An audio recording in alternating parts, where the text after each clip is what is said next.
From the Massachusetts Broadcasters Station of the Year, this is Western Mass News at noon on ABC 40. Protests and some looting continuing despite curfews that have been put in place by state and city officials across our entire nation. Hello, everyone. I hope you're well on this Tuesday afternoon. Welcome to Western Mass News. I'm Taylor Jacobs. Now, the protests continuing, this in the wake of George Floyd's death, and our Western Mass News correspondent Alex Perche has the latest.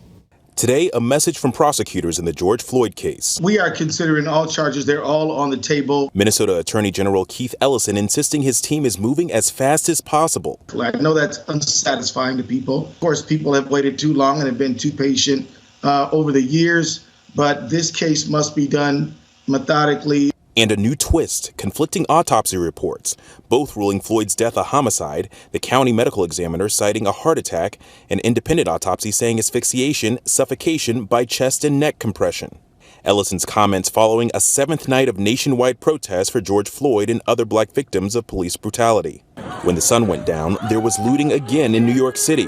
Along Fifth Avenue, several officers were hit by vehicles of protesters fleeing the scenes of vandalism. And in Las Vegas, 2 officers were shot during protests, one on the famed Strip, the other downtown. In Louisville, the mother of David McAtee, a local barbecue owner, shot dead by law enforcement trying to enforce curfew during protests, speaking out about her loss.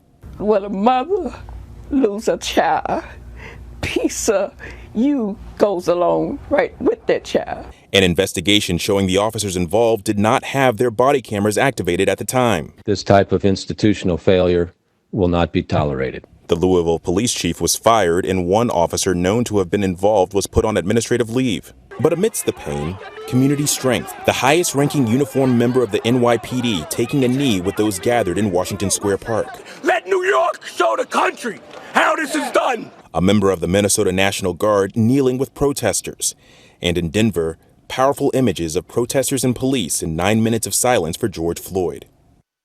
There's a funeral scheduled for George Floyd this upcoming Tuesday in Houston, and there'll be a public memorial here on Thursday. Alex Perche, ABC News, Minneapolis.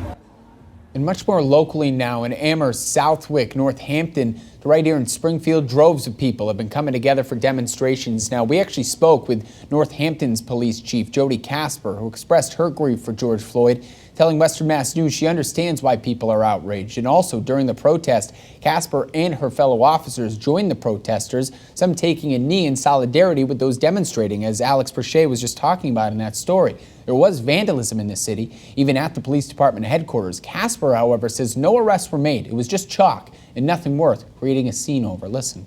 A little bit of property damage versus any protesters or us getting hurt is just not worth it right now. And I think we understand people's rage and why people are angry. So some chalk on our building is something that we can take care of. Being the bigger people there. Later today, starting at 5 this evening, Springfield's Mayor Dominic Sarno and the Police Commissioner CHERYL CLAPPROOD will join together, and there's going to be a vigil there held at some point throughout the day. And speaking of Springfield, city leaders there are also speaking out about instances of police brutality. The Commissioner, CHERYL CLAPPROOD, telling us here at Western Mass News that officers in the Springfield Police Department went through a program within the academy. It teaches them it is okay to speak up against police brutality. What it is ethical policing is courageous, and it teaches officers that it's okay to go to a supervisor or someone else and say, look, I don't think my partner's actions were correct. Here's what happened, or I notice a change in behavior in my partner. Now, when asked specifically about police brutality in Springfield, Commissioner Clapprood says they have had issues in the past, but complaints this year, those are way down. She's been a vocal part of this reform in Springfield. Mayor Sarno also says he will continue to make sure the community and the police department are working together. And as protests around the nation and right here in Western Mass have escalated, many local leaders are speaking out. In Western Mass News, we spoke to the president of the Greater Springfield NAACP chapter. That's Bishop Talbert Swan, and he tells us that these responses should not be condemned without also condemning the act that initially sparked it. If you never raised your voice in condemnation of the extrajudicial murder of black people, if you never raised your voice in condemnation of police brutality and abuse of authority, then you ought to be silent when it comes to giving your opinion about the reaction of those who are frustrated and angry about a system that has not heard their pleas for justice. Bishop telling you to sit on the sidelines if you haven't spoken up. Bishop Swan also says that in order for change to happen across America, society must develop a, quote, no-tolerance approach for police brutality. Well, more on the protests here in just a few minutes, folks. But of course, for the very latest developments on the situation, make sure you have our free Western Mass News streaming app. All right, let's turn our attention now to the coronavirus pandemic, and we're going to start as it relates to this with the latest headlines surrounding it. Now, while they may be open for business soon, a local car dealership says it will continue to take care of essential workers. The state Department of Public Health changing the way that they record COVID-19 cases, issuing a new warning saying this will increase the number of cases and deaths that have been reported across the state, not by a little margin, significantly. Governor Charlie Baker also releasing new information on Phase 2's state's reopening plan. However, a full plan will not be released until about June the 6th, and that's at the earliest. And car dealerships, as mentioned in Mass, well, they fall under Phase 2 of the governor's reopening plan, and while they are hopeful that they will be able to open on the projected date of June the 8th, local car dealer BALISE Motor Sales, they have decided to keep a program in place that's meant to serve essential workers. Our Western Mass News reporter Sabrina Reilly joins us now with more on this program. Hello, Sabrina. Taylor, while this program was actually supposed to end in May, they decided to extend it until June because of how positively it's been received by the community and how many people they've been able to help. Throughout the shutdown, BALISE Motor Sales has been offering free car washes and discounted services to medical workers and first responders. COO Ben Sullivan tells Western Mass News after seeing others in the community stepping up to help, they knew they wanted to do their part. That's where kind of the idea of we can't give you a hug, but we can wash your car for free. We handle a lot of service for first responders and healthcare workers, and they need their car to get to work to take care of people. And some of them, need a little bit of help right now. So the family stepped in and they said, you know what, let's just cut everybody's service bill in half. They have already given out more than 22,000 free car washes and helped over 4,000 first responders and medical workers. And again, there is still time to reap the rewards of this program, seeing as it has been extended until the end of the June. We'll have more on how you can benefit from this program coming up starting tonight on Western Mass News at 5 o'clock. So make sure you tune in. But for now, live in Springfield, Sabrina Reilly, Western Mass News. Good stuff, Sabrina. Thank you. Well, on Monday, Governor Charlie Baker releasing some new information on Phase 2 of the state's reopening plan. However, a full plan will not be released until June the 6th, the earliest. The governor is saying any businesses that do fall into Phase 2, they need to start planning now in order to reopen in time. He also announced that child care centers and camps are now looking into having small groups of students. Today, we're releasing guidance for retail stores. It will also be available at mass.gov/reopening. Reopening certain businesses also requires our state to consider how to ramp up other critical services to support our workers and their families. Today, our administration will also release guidance for child care, recreational summer camps, and youth programs. These programs can reopen in Phase 2. Now, Governor Baker is saying that by the end of July, he'd like to be able to test roughly 45,000 people a day. And speaking of testing, keep that number in mind. Turning now to the pandemic numbers, and the Mass Department of Public Health, they're changing the way that they record cases, issuing a new warning saying this will increase the number of cases and deaths reported across the state by a large amount. The DPH is now including both confirmed and probable cases following guidance from above, the CDC. Now, the same criteria is also being applied to deaths. As of right now, Massachusetts is confirming 97,000 cases with over 3,000 probable cases. Yesterday, there were just 326 confirmed cases reported. That's the important distinction. Monday also saw 48 additional deaths and 141 probable deaths since March 1st. The statewide total for death tolls now stands at a little over 7,000. That's fewer than 1,800 as well that have been hospitalized, and 404 of which are now in the ICU. So continued recovery to many who are still fighting it. And the first human trial of an antibody therapy to treat COVID-19, it's now underway. Eli Lilly and Company, they announced that patients in New York, Los Angeles, Atlanta, they're now receiving that treatment. The company, they developed a medicine from a blood sample from one of the first U.S. patients who did recover from COVID-19. Researchers then sorted through millions of this patient's cells, and they found hundreds of antibodies. Now, if this trial proves to be effective against COVID, the treatment could be available by fall. All right, weather-wise this afternoon, we are dealing with the clouds. They rolled in quickly. We expected that. We do expect a gray afternoon, but it is going to remain mainly dry. Having said that, I think right now, next hour or so, we could catch a couple of sprinkles, maybe a spot shower, but for the most part this afternoon is just dry. Temperatures struggling to come up with the clouds. We're sitting at 57 degrees right now in Springfield, but they have come up significantly because this morning we were down into the upper 30s yet again. 2 mornings in June and back-to-back mornings with temperatures in the 30s. Yesterday we tied a record low. This morning we missed it by a couple of degrees, but we got down to 38 degrees in Springfield, 37 in Orange, North Adams at 38, the record for today 36. So again, only missed it by 2 degrees, but temps have come up into the upper 50s. And you look at the radar and you say, wow, okay, we're dealing with some rain out there. But for most spots, it's not really the case because it's showing up on our radar, but a lot of this is not reaching the ground because the air mass is just too dry. So maybe over the next half hour or so until this moves through, we run the risk of a sprinkle or a spot shower. We look upstream and there's not much heading our way. So we're expecting this afternoon to be mostly cloudy, maybe a spot shower over the next hour, and then perhaps some showers moving back in as we go into the evening. But much of the afternoon will be dry. Knocked our temps down just a little bit since it is mainly cloudy. We'll probably reach maybe 65 to about 70 degrees as we go into the afternoon. 11 o'clock, 8 o'clock in that time frame, a couple little spotty showers remaining. So that's your forecast for today. We'll take a look at the rest of the week, of course, and the weekend, all coming up in just a little while from now. Taylor, to you. All right, thank you, Dan. Some new details now. Out of an ongoing case in Connecticut, a judge has issued a ruling in the civil case against FLOYD'S DULOS. Perhaps you recall, DULOS died back in January, this following a suicide attempt after being charged with the murder of his estranged wife, Jennifer DULOS. Now, on Monday, a Hartford judge ruled DULOS' estate and his home construction company must pay $1.9 million to his mother-in-law, Jennifer's mom, to settle unpaid loans. The judge also rejected DULOS' testimony that the loans were forgiven and determined he falsified checks that he presented as evidence. However, DULOS disappeared last year. Her body has never been found. It's 12:12, still to come. At this hour on Western Mass News, new details on the president's reaction to the protests nationwide. And then later, the new details in an investigation into a man accused of driving his truck into a group of protesters. You want to see that update?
Welcome back, folks. Well, a lot of questions today about how protesters were handled in our nation's capital last night. President Trump being criticized after he used National Guard troops and park police to violently clear the streets of peaceful protesters. It's right near Lafayette Park before curfew. Also, he could take a photo op in front of the historic St. John's Episcopal Church that had been looted. This coming after earlier threatening to send U.S. troops into American cities if local officials can't control the violent protesters. Our Western Mass News correspondent Rena Roy has the story.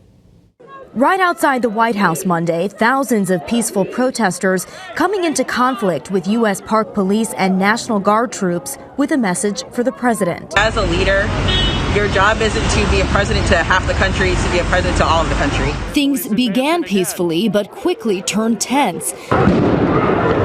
Authorities suddenly and forcefully started clearing people out using tear gas, rubber bullets, batons, and flashbang grenades, even attacking this Australian news crew during a live report. They're quite violent and they do not care who they're targeting at the moment. The violent confrontation provoked by government forces coming 25 minutes before a citywide curfew went into effect. Meanwhile, at the White House, as protesters kneeled or put their hands up, the president claiming to support peaceful demonstrations. I am your president of law and order and an ally of all peaceful protesters. President Trump has full authority in D.C., but not in the states. He urged governors to deploy the National Guard in their areas as well, or threatened to dispatch active duty military if they don't. A move only possible if he invoked a rarely used law, the Insurrection Act of 1807. And even then, it's unclear what that would entail. Moments after he addressed the nation, he walked through the cleared-out streets with his entourage to nearby historic St. John's Episcopal Church for a photo op. Reverend Marianne Buddy of the Episcopal Diocese says she wasn't informed he would be visiting, saying he is welcome to pray there, but not use the church as a prop. He is not entitled to use the spiritual symbolism of our sacred spaces and our sacred texts to promote or to justify a entirely different message.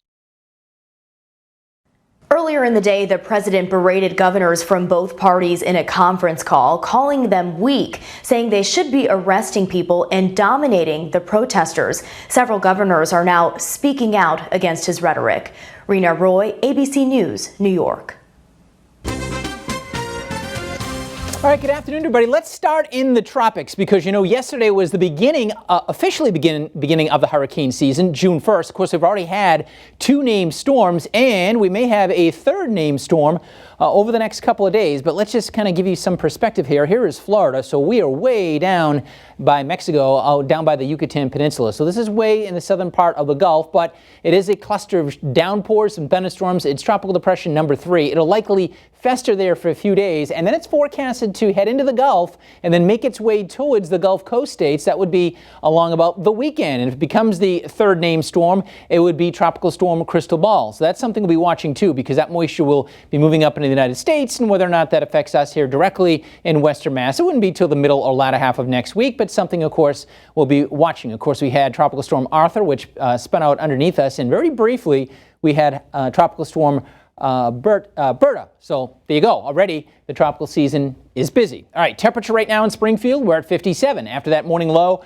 of 39 degrees. So we're up into the 50s, but it certainly has that cool feel out there with the overcast skies. And there's a little bit of rain showing up on the radar, but for the most part, it's not reaching the ground. I didn't mean to put this in here, but why not? Let's throw it in here, right? UV index this afternoon is going to be low. I actually dropped the high temperature this afternoon to about 70 with the thick clouds that are out there right now. And it could be maybe a sprinkle in the next half hour or so, then maybe an evening shower. So I know the kids, if the pool's open, they're going to get in there anyway, right? So if you are planning that, throw some sunscreen on the kids, even though it's cloudy outside. The UV index, of course, strong. That strong June sunshine can beam through the clouds. So we have 50s in the lower Pioneer Valley right now. Really, temperatures are fairly uniform, where it's a little brighter up in Orange. We're at 61, and North Adams is at 60 degrees as well. Temps all across southern New England, generally in the 50s and lower 60s. You see this little cluster of showers. It's weakening and quickly moving through. It may give us a little sprinkle or a spot shower in the next half hour. And in fact, you may see some brightening as drier air tries to work in. So most of the afternoon is going to remain dry, and then we run the risk of a few showers as we go into the overnight tonight. So for this afternoon, we'll call it mostly cloudy, a couple of spot showers. Tomorrow, some early morning showers, then we'll see some sunshine working in. It gets a little warmer and more humid, and that could lead to a couple of showers or a thunderstorm as we go into the middle and latter half of the afternoon. And right now, Thursday looks nice, warm and dry. That will likely end up being the pick of the week. So here we go. This afternoon into this evening. It's generally overcast. We'll watch a few showers move through late tonight into tomorrow morning. Then we'll see some sunshine working in. We'll be watching some thunderstorm activity for tomorrow afternoon, but I think the strong to severe stuff is going to line up to our south down towards New York City. We could still get a couple of showers, maybe a non-severe thunderstorm tomorrow afternoon, then drier air works in for Thursday. I was going to say cooler. It'll be cooler Thursday morning, but Thursday will actually get up close to 80 degrees. So check out our thunderstorm outlook for tomorrow. Areas you see shaded in yellow, which is well southwest of Western Mass.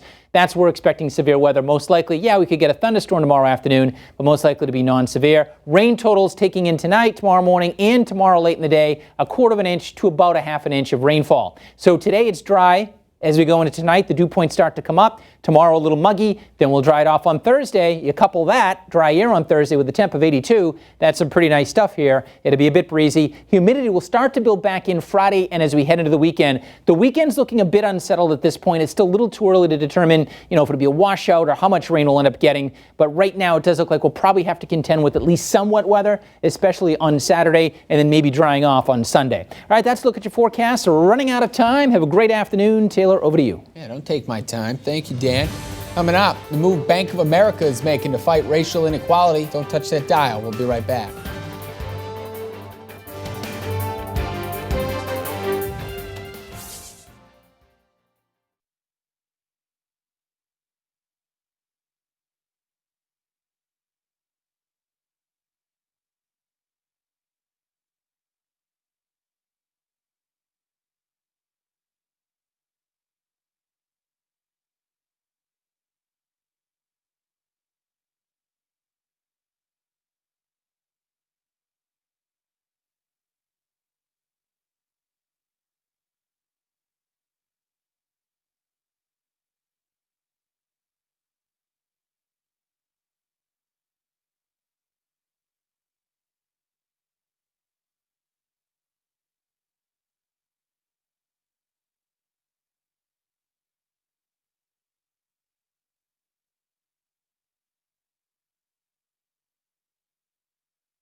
Update on a story we brought you yesterday about a man accused of driving his truck into a group of protesters. This all in Minnesota. You probably saw the video. Investigators say they have not recovered any evidence that would suggest the semi-truck driver speeding into a crowd of protesters was a purposeful act.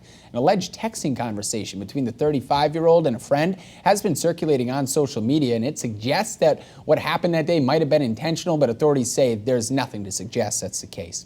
Well, Bank of America pledging $1 billion to help fight racial inequality. The bank's CEO making that announcement in a press release yesterday. And Bank of America said over the next 4 years, $1 billion would go to the community programs and minority-owned small businesses. The money will expand health services like vaccination clinics in communities of color and also help recruit new bank employees in economically disadvantaged communities. And my apologies, that announcement was today. And a Confederate monument in Alabama came down on Monday after protesters tried to remove it themselves. The state's attorney general accusing the city of Birmingham that the statue in Lynn Park could be removed, but it would cost roughly $25,000. That's because the Alabama Monuments Preservation Act. Now, Birmingham's mayor says the monument will be given to a museum or possibly another group. All right, after the break, the pandemic causing a shortage in antidepressants. Health Matters straight ahead.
Welcome back. More Americans are renting room by the hour to get away during this lockdown, and the coronavirus pandemic has caused a shortage for antidepressants. Here's Jane King in New York with Health Matters.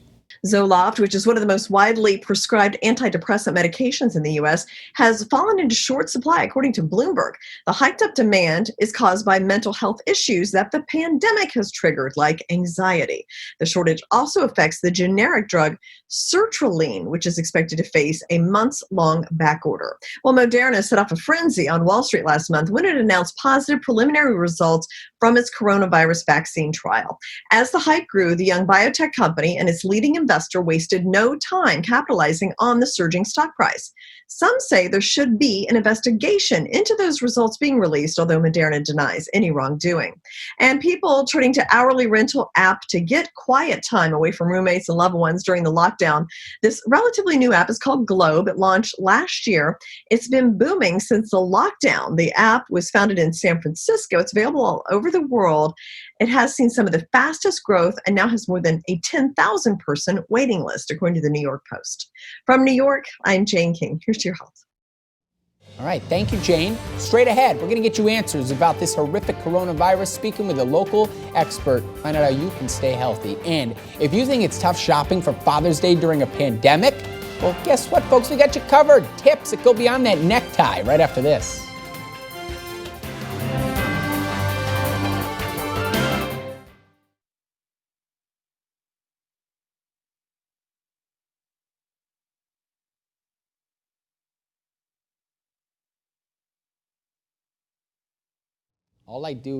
Did you say talk to her? Oh, hello, Dr. Hamilton. What's going on today? Not much. Yeah? What's going on with you? News stuff. It's depressing, I swear. I'm like losing my mind internally. Every story just one-ups the one before, and you're like, just stop it. That's why I like this show. It ends with good news, typically. So I look forward to the end of this one. So I hope you're doing well. Actually, you told me that. We're about like 45 to a minute out, and same drill. Headlines to you. Okay. All righty.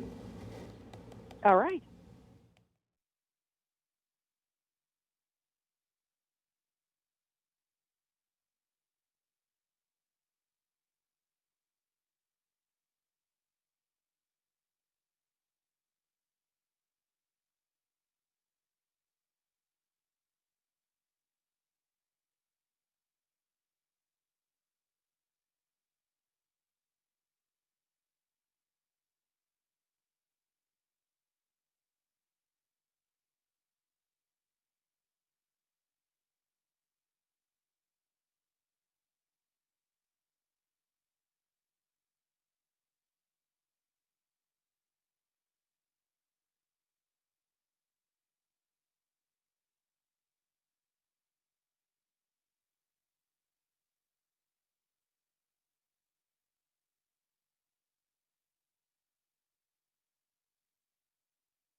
Welcome everyone here to Coronavirus Getting Answers. We've moved the show, Better Western Mass, into this one here so we can help you get through this virus. I'm Taylor Jacobs. We heard from you, our viewers. We have some other questions to ask the experts, but first let's just update you on the latest headlines surrounding the pandemic. While they may be open for business soon, a local car dealership says it will continue to take care of essential workers. Also, Governor Charlie Baker releasing some new info on phase 2 of the state's reopening plan. However, a full plan will not be released until June the 6th, and the state Department of Public Health changing the way they record COVID-19 cases, issuing a new warning saying this will increase the number of cases and deaths reported across the state significantly. And now let's get you some answers about this virus. We're joined on the phone as usual. Dr. Erica Hamilton, a microbiologist from UMass Amherst. Hello, Dr. Hamilton. Hope you're well on this Tuesday. I am, and I hope you are too. And thank you for asking. We have some good questions for you today. The first one comes from one of our viewers, April G, and it goes, if after 10 days you still have certain symptoms such as no taste or smell, should you be retested before returning to work? Not necessarily. It rather depends on what the symptoms are. So the CDC has some pretty specific guidelines about when you can return to work or when you can start going back outside again. And you need to wait at least 3 days after the last day of when you have had a fever. So you've been fever-free without the fever-reducing medications for 3 days. It's been at least a week since the onset of your symptoms. And most of the rest of your symptoms have gone away, such as a cough or feeling lethargic. The loss of taste and smell is a little bit different. It seems that in about 3/4 of people who have this symptom, it takes 2 to 4 weeks for their sense of smell and their sense of taste to come back. In the last quarter of patients, and this is really kind of sad, their sense isn't coming back or it's not coming back completely. It doesn't mean that you're still infectious. It means that some of the inflammation that happened in your nose may have done some damage to some of the nerves that sense smell molecules or odor molecules, and we don't know, or no one knows how long this loss of the sense of smell and taste is going to last for these few people who've not gained it back yet. Wow, that's a bit discouraging. My jaw dropped a bit hearing you describe that. So something to monitor, no doubt. Wow. Oh, okay, so the next question goes, and this is a big concern right now, COVID-19 related. What problems could come from the protests and demonstrations we've been seeing across the country? A lot of people getting together. Yes, and a lot of the protests have also happened at the same time that a lot of states are ramping up reopening. We will see spikes in cases. It will vary depending on what state or what city you're in. It will be very difficult to tell whether it was due to a protest or whether it was due to the reopening of the state. But it is something that places are going to have to prepare for within 2 to 4 weeks, having more people with COVID-19. If you do choose to go to a protest, remember to bring your hand sanitizer. Remember to wear a mask. If people are sharing food, maybe and drink, maybe don't do that. Maybe bring your own instead of sharing with other people. If you are a high-risk person, really consider doing something other than a protest to keep yourself safe. And if you do go and you have someone at home who is high risk, when you come home, take off your clothes, wash them, take a shower before you go near the person who is high risk. I mean, that's almost what social media could be for those who are at a higher risk. Maybe just do it virtually, avoid the issue there. Okay, so the final question we have for you today has to do with, I believe it would be heart-related in the end. Are we learning more about COVID-19's impact on blood vessels? Like, how serious can such a thing be? It's actually very serious for some patients. What they started to find about a month or two ago is that in some patients who had died in their autopsies, doctors were finding blood clots all over patients' bodies, or 1 or 2 large blood clots, say, in the brain. And what's happening is that COVID-19 can not only infect your respiratory system, but if it gets into your blood system, it can actually infect the cells that line your blood vessels. And when they do this, they cause a massive amount of inflammation to happen, and this inflammation leads to blood clotting, which of course is very dangerous. It can cause a whole host of problems, including heart attacks, strokes, and pulmonary embolism. So it's very dangerous. Now, in patients where this has happened and have been treated for it, it is unknown how long the damage will last for, or if there will be some type of long-term circulatory clotting problem left over from COVID-19. Almost with the sense of smell and taste. Dr. Erica Hamilton, thank you. As we no doubt learn more about this virus, we'll have you on to answer our questions about this ongoing global pandemic. Stay well, all right? 12:30, folks, ABC 40 right here. Tune in. All right, up next, if you're not sure what to get your dad for Father's Day, we've got you covered. We'll have some tips that they'll no doubt love. And then with weather getting warmer, how you can continue to wear a mask and deal with the heat. We'll be right back.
Father's Day, it's just around the corner, and we are sharing the scoop on how to score big on all the must-haves while some of us are still staying at home. And shopping expert CAREY REILLY joins us now with the details. Hello, CAREY. Thank you for coming on.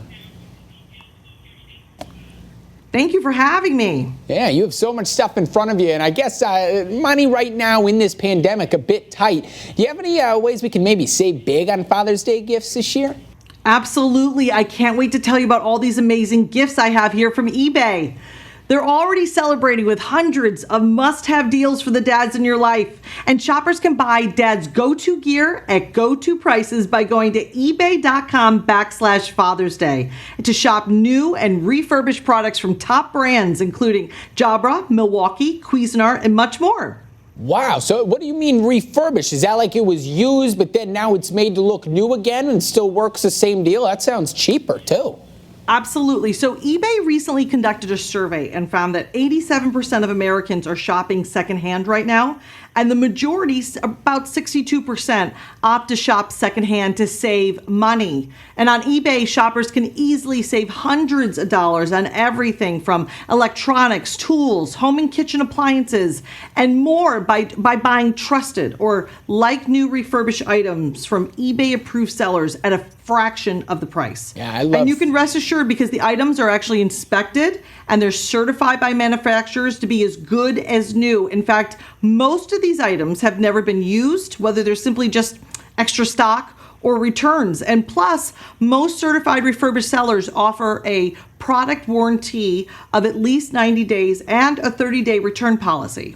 That sounds awesome then. That's a guarantee, you know? You can just slap that right on the box. So I'm guessing then some of the stuff in front of you here is some of the must-haves. What you got? Yeah, so let's get started with the tech-loving dad. These are the Jabra Elite Voice Assistant True Wireless Earbuds, which normally retail for about $180, but you can get them refurbished on eBay for $99.99. And for the crafty dads out there, the Milwaukee Rotary Hammer Kit and Bosch 2-Tool Combo Kit are both available for half off their original MSRP at under $100 each. And for coffee lovers, this is the Cuisinart Perfect Temp 14-cup coffee maker, which makes the best coffee. And it normally retails for $99.95, but it's a steal, now just over $40, so that's 50% off. And lastly, if dad loves the outdoors, check out this Climate Stash hiking backpack, available now for more than 40% off at just $32. Wow, that is a low price. No doubt about that. Can't be beat. Looks almost waterproof, too, then. So I guess, is it just ebay.com that we go? Is there a special Father's Day edition or anything that we hit? Exactly. So you go to ebay.com/Father's Day and hurry up because the deals are only available while supplies last. There it is. CAREY REILLY, a shopping pro. Thank you very much for giving all of our viewers something they can take advantage of. We all have a dad, after all. Can't forget him. Take care, CAREY. That's right. Thank you. Bye-bye.